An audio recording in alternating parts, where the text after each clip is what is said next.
Welcome to today's edition of Layoff and Employment News with Employment Boost. Today's date is Tuesday, November 12th, 2024. Now on to today's headlines. Thermo Fisher announced they'll be cutting a total of 160 jobs across 3 different viral vector manufacturing facilities in the Cambridge, Lexington, and Plainsville, Massachusetts area. The layoffs are supposed to start on January 6, 2025 and continue through November 6th of 2026. Additionally, the plant at Lexington is going to close entirely, with operations merging into the new facility in Plainville. These cuts are being done to streamline their viral vector manufacturing programs, and the job transition support and job search assistance will be offered to affected staffers. This is the second layoff from Thermo Fisher this year after a cut of 74 positions at its campus in Carlsbad in April. 23andMe announced a business restructuring that will include a 40% reduction in force. On top of the job cuts, the company will be discontinuing further development of its therapeutics program.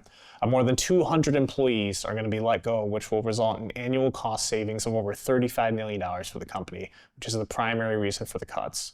Once valued at $6 billion, 23andMe has struggled in recent years due to a series of class action lawsuits and might be delisted from the NASDAQ.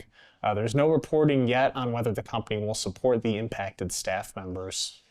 Avaya, a communications provider, has announced an unknown number of layoffs, but media reports estimate that it is more than 180 people that Avaya cut late back in July. Outside of the usual aligning people and investments, there has been no specific reason that the company announced for the job cuts. The cuts came on November 6th for most staff, with cuts including employees in sales, marketing, engineering, and customer experience. Several senior staff members were impacted as well, including a VP of Customer Success and Global AI Practice Lead, while the Chief Product Officer has left the company on their own accord. Mobis North America, an automotive supplier, announced that 200 employees will be let go from a plant in Toledo, Ohio. The layoffs will begin on January 5th and will impact assemblers and maintenance technicians who are members of the UAW Local 12. The cuts seem directly tied to the Stellantis layoffs that occurred last week at the Jeep plant in Toledo, as Mobis cited a loss of customer orders as the driving force behind their cuts.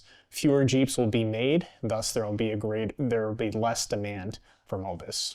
This has been today's edition of Layoff and Employment News with Employment Boost. I'm Ryan Miller, and we'll catch you on the next one.